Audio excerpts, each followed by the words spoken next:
Hey,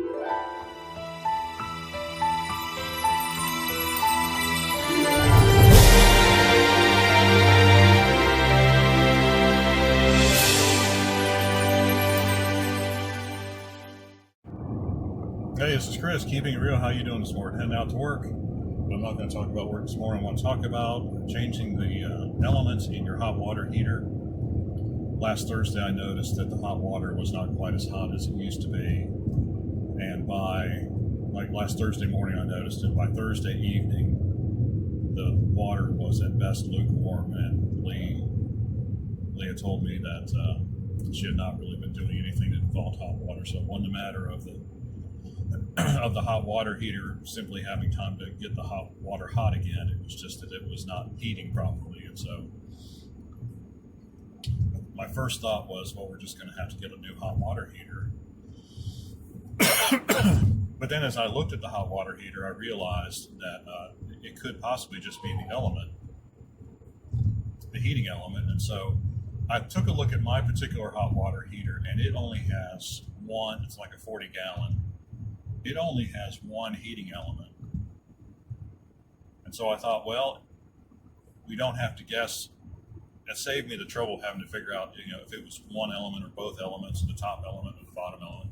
There was only one element. And so I just decided, well, let's get on Amazon and see if we can find an element for this heater. And so I wrote down the part number of the water heater. Well, that turned out to be unnecessary because it from what I could gather, it seems like these are pretty much just mix and match. You can put any kind of, as long as it's not physically too long to fit into the heater, you can put pretty much any heating element you would like. Now you do need to make sure they're the right voltage. There were some heating elements that were only 120 volts instead of 220, and so those would not work. Well, I suppose they would work, but then you'd have to go to your panel and redo the connections inside the panel, and that's way beyond the scope of what I want to talk about. And plus, I don't want to get anybody electrocuted by telling them the wrong thing. So, if I were doing it for myself, I would do it, but I'm not gonna take the responsibility of trying to tell you how to do it. So it's best just to leave the electrical panel alone, leave the wiring alone, get the right voltage. So there's always a stamp or a tag or a sticker or something on the side of the hot water heater that shows you how many watts it is and how many volts it is. So mine is 220 volts, 3,800 watts, which is about 17 amps altogether. As I considered the amount of wattage and I was looking through the selection that was on Amazon, I noticed that there were some heating elements that were different wattages. Some were 5,400 watts, and I did not want to put in a higher wattage heating element because that could be too much for the wiring that goes to the hot water heater, because it was basically just regular Romex 14 gauge cable. And so if I was running, 5,400 watts would be more like 25 or 26 amps. That would probably be too much for that wire, and it would overheat and possibly cause a fire. So I didn't want to do that. Then I noticed that there were 2,500 watt heating elements. I thought, aha, if I get a 2,500 watt heating element, then if I get the generator, because we're going to buy a generator this month, we've made that decision. We've been making some pretty good money on construction lately. So we're going to go down to Harbor Freight and get a generator. If I get a generator, I can get a generator that is that much smaller and still be able to have hot water and hot running water when the power goes out, because it will go out.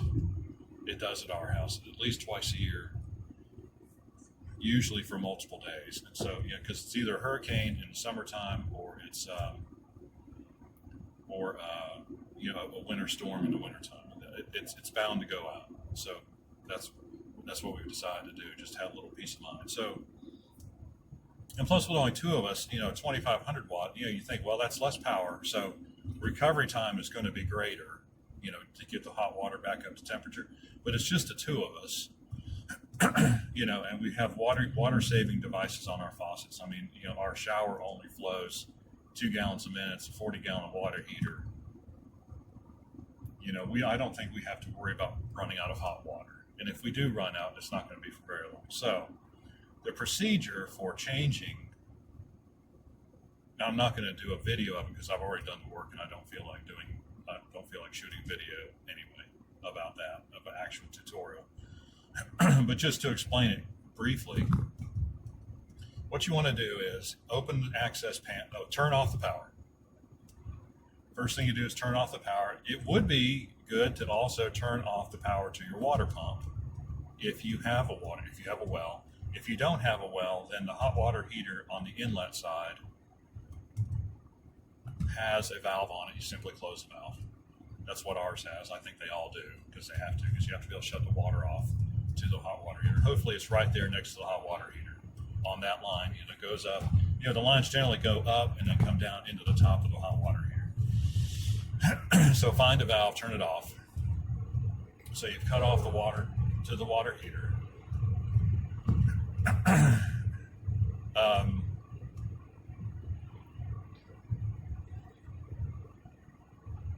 Open the access panels, and then you will see at each one of those access panels a bunch of wire and some circuit, circuit blocks or whatever. But anyway, you'll see a bunch of electrical wire screwed into various places. And what you're looking for is something that looks like this. It's got a hexagonal nut on it, and it's got two connectors for the power. And so all you'll need to do, double check that you've made sure that you've turned the power off so you don't electrocute yourself.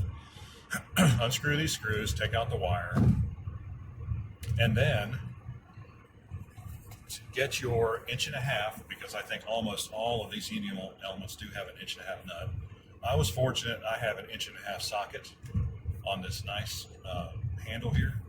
You could use a ratchet handle, doesn't matter.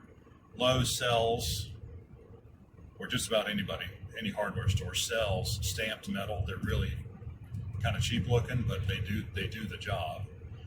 I was going to get one of those, and I'm glad I had one of these because I was concerned that maybe where this screws in, right there, that maybe that had been corroded and it might be difficult to unscrew or impossible, and I might have to buy a new hot water heater anyway.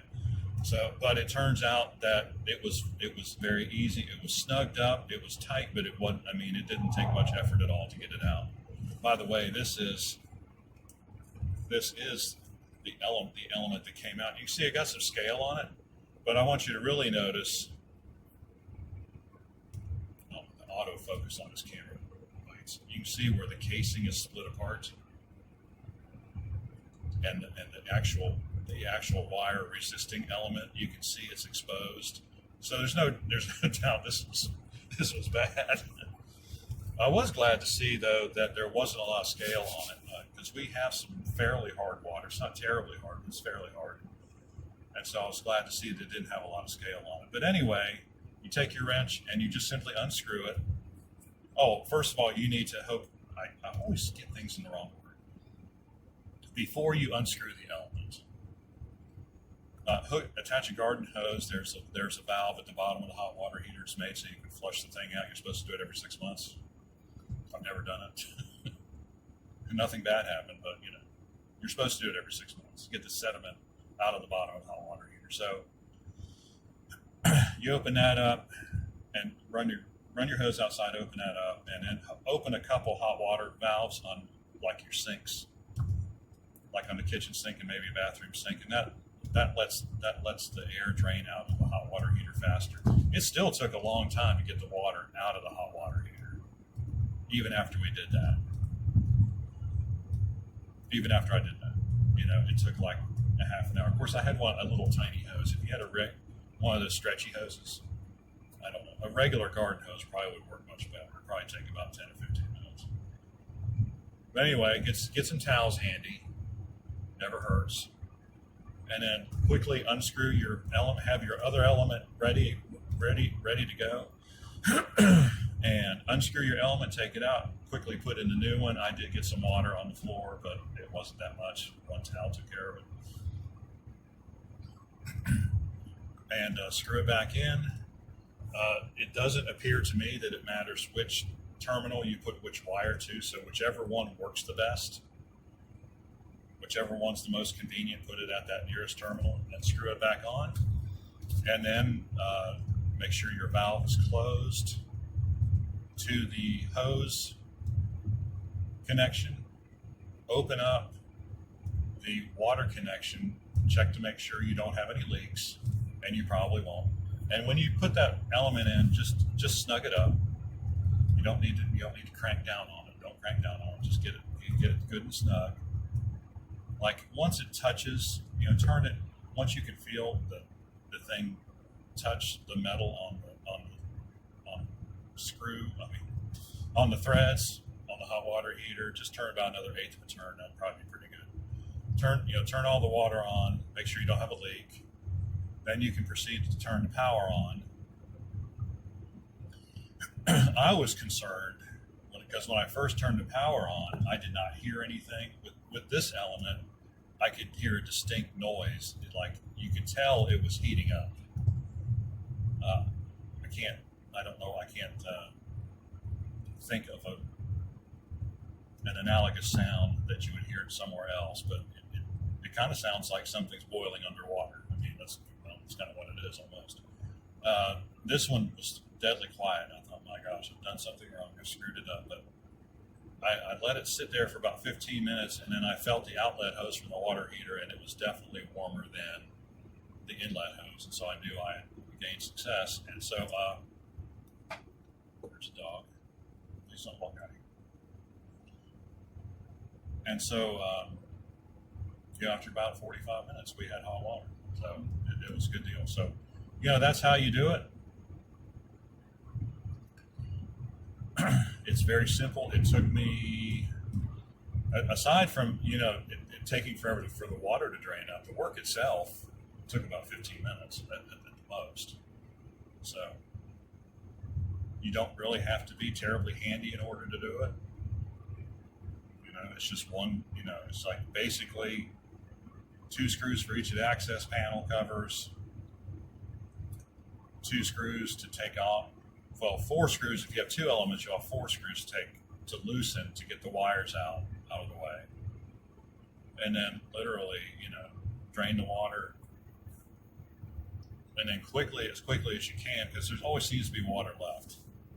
I let my water heater drain for about 30 minutes, and there was still water coming out of that hole where the element screws into. So it's like, well, guess I just didn't wait long enough. But I, get impatient after a while, right? Change that thing out. Look at, close the one valve, open the other valve, open the inlet valve, hook up the wires, turn on the water if you need to, turn on the power, and wait until you get hot water. So we're really happy with it. It's really worked great. The part itself is $22. They did have some that were $10, but they were 3,800 watts. And it's just like, at some point, I don't know that. I think it's better to spend a little bit more. Plus, it had all 5-star reviews, and so that was kind of how that worked out. So anyway, that was my part of my fun day on Saturday. Fortunately, an easy fix. Fortunately, a fix that's worked out great. If you have any questions or comments, leave them in the section below. Like and subscribe. We appreciate what you do. We'll see you on the next video.